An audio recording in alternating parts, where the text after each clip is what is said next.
All right, hey everybody. My name is Brandon Little. I'm with my partner Sarah Broach, and we are going to be talking about grounded theory in qualitative research. Hey everyone. The basic background of this approach was developed by Barney Glaser and Anselm Strauss in 1967. They were unhappy about the way in which existing theories dominated sociological research. They felt like the theory should be grounded in data from the field, especially in the actions, interactions, and social processes of those that were being studied. Grounded theory is also often seen in research fields such as sociology, nursing, education, and psychology.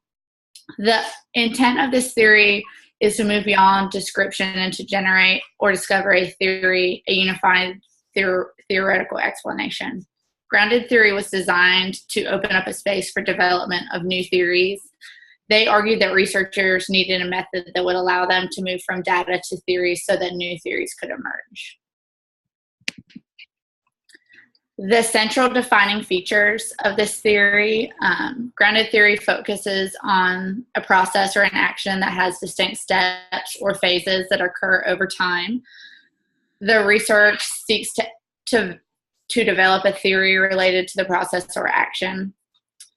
A key feature of grounded theory research is memoing, which is essentially writing down ideas as the data is collected and analyzed. It can be thought of as the rough draft of the theory of what the researcher is observing. The primary form of data collection is interviewing, and the interviews are compared to ideas about the emerging theory.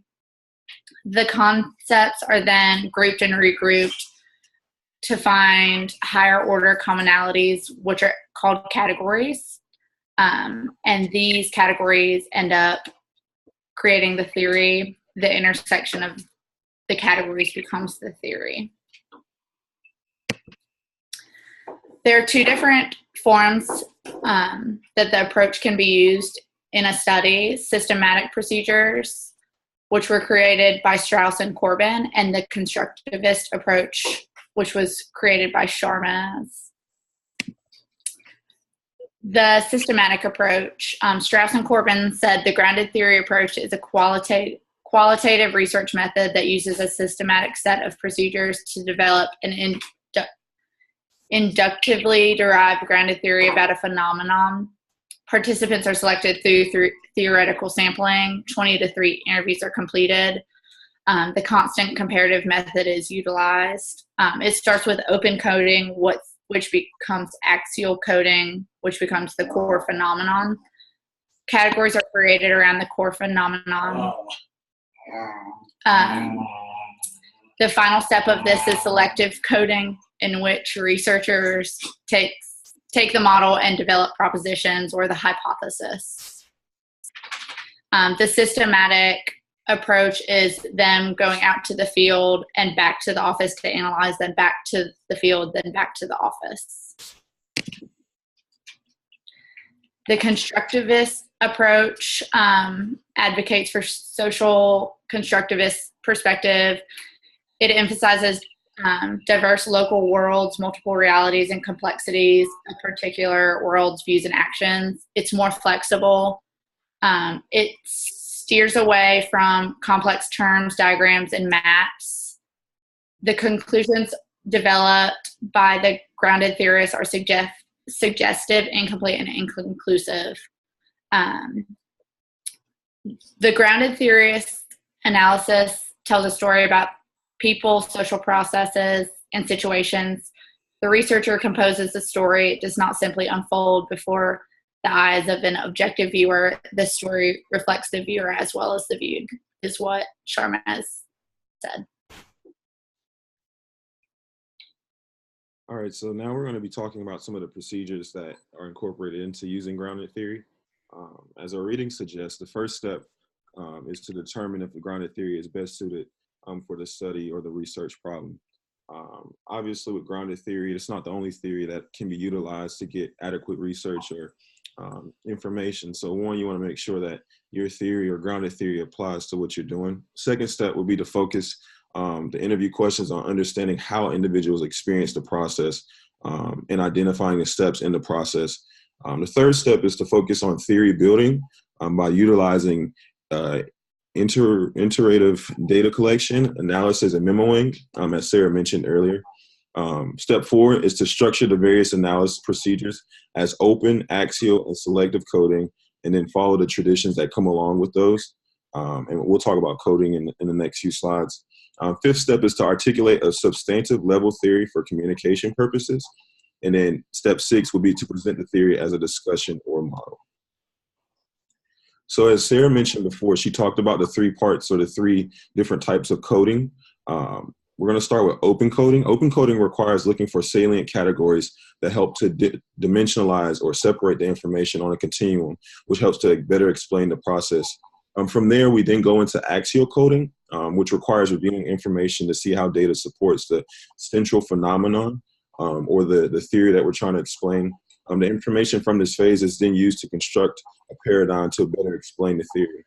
And then last, we have selective coding. And selective coding includes generating hypotheses that will help to interrelate or connect the different categories that we dimensionalize.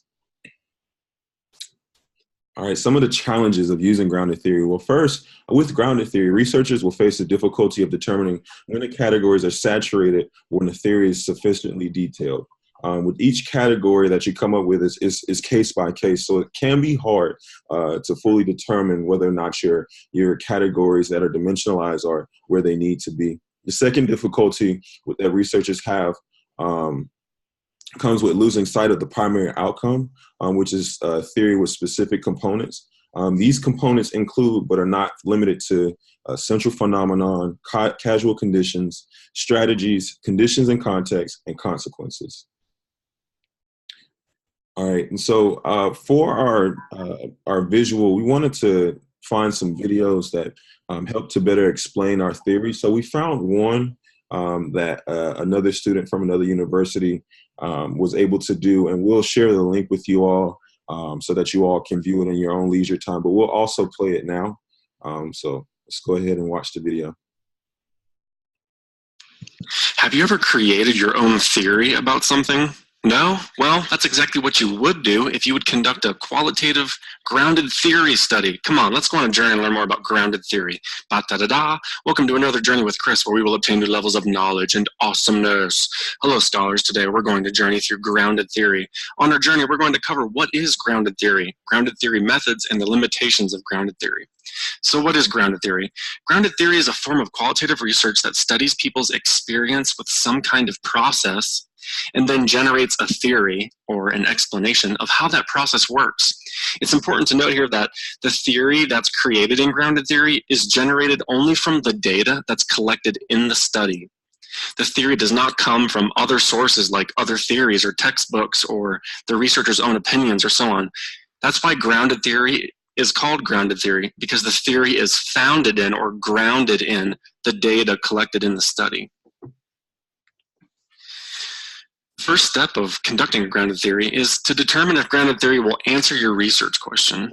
Grounded theory is good to use when there are no existing theories regarding the process that's of interest to the researcher, or there's a theory or theories that exist, but they weren't created from for a certain group of people that the researcher is interested in. For example, let's say that there's no theory that exists in terms of the process of becoming a regular smoker while attending high school or college.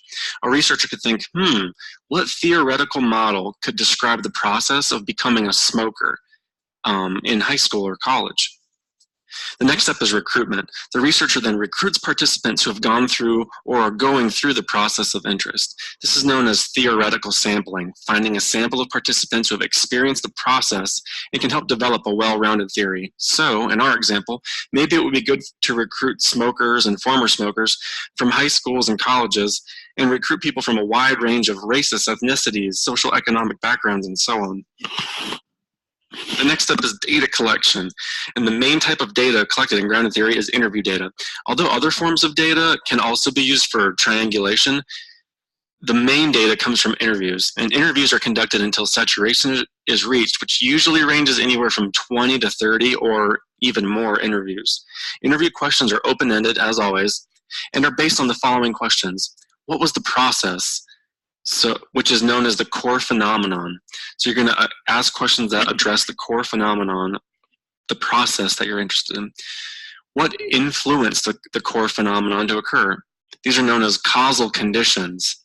What actions were taken by the person in response to the core phenomenon? These are known as strategies. And what were the outcomes or effects of those strategies? And this is known as consequences. So for our example, a researcher might ask the following questions during the interviews. What was the process you went through to become a regular smoker? What influenced that process to occur? What actions did you take in response to the process of becoming a regular smoker? What outcomes or effects happened as a result of those actions? All of these types of interview questions address the core phenomenon, causal conditions, strategies, and consequences, all important for creating a good solid theory. The next is data analysis, and there's 3 stages of analysis: open coding, axial coding, and selective coding. Open coding is the first stage of analysis, and this is when the researcher reads the transcripts and determines different kinds of categories or themes that are found in the data. Think of open coding as having an open mind, being open to what the participants are saying and open to the different types of categories that you're seeing in the data. Coding is when you circle a chunk of text and write down the name of the category you've come up with next to that chunk of text.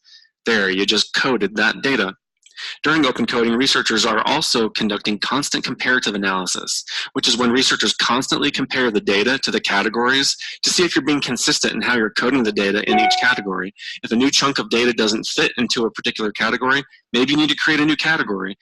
During open coding, researchers also conduct memoing, which is when the researchers make memos to themselves throughout open coding regarding how the categories are beginning to explain the process and how those categories can be formed into a theoretical model.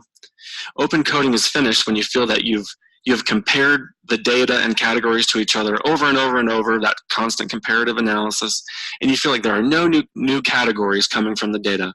You've read the transcript so many times, you feel like you have found each major theme and there's no more things that can be made, so you're done open coding, and researchers would say that their data at this point has been coded.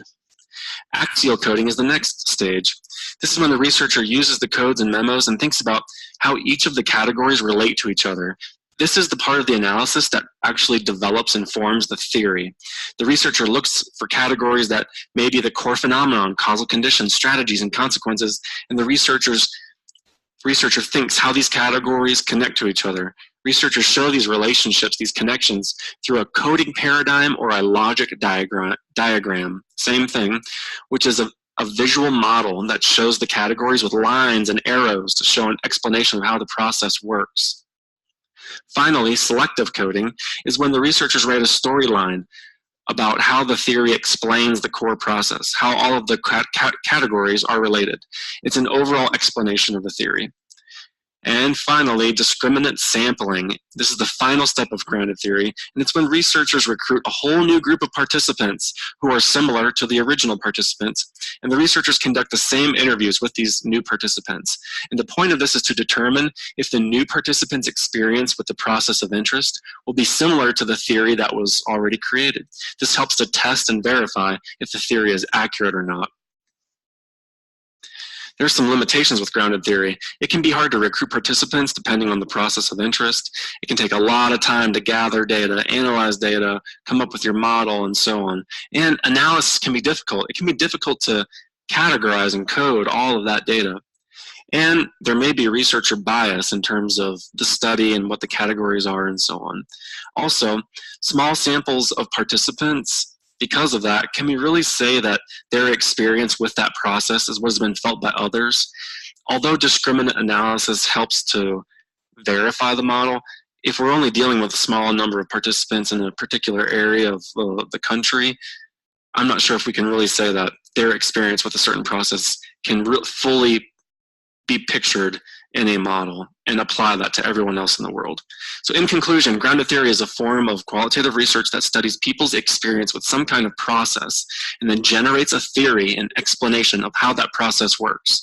There are some key practices, key words that are associated with grounded theory, including theoretical sampling, core phenomenon, causal conditions, strategies, consequences, open coding, constant comparative analysis, memoing, axial coding, selective coding, discriminant analysis, and that the theory is grounded in the data. And grounded theory has its limitations. Thanks for a great journey, and I'll see you in class. All right, so I hope you all enjoyed the video. So that's grounded theory in the summary. If you all have any questions, please feel free to contact us or to contact Dr. B. We hope you enjoyed our presentation, and thank you all so much. Have a good night.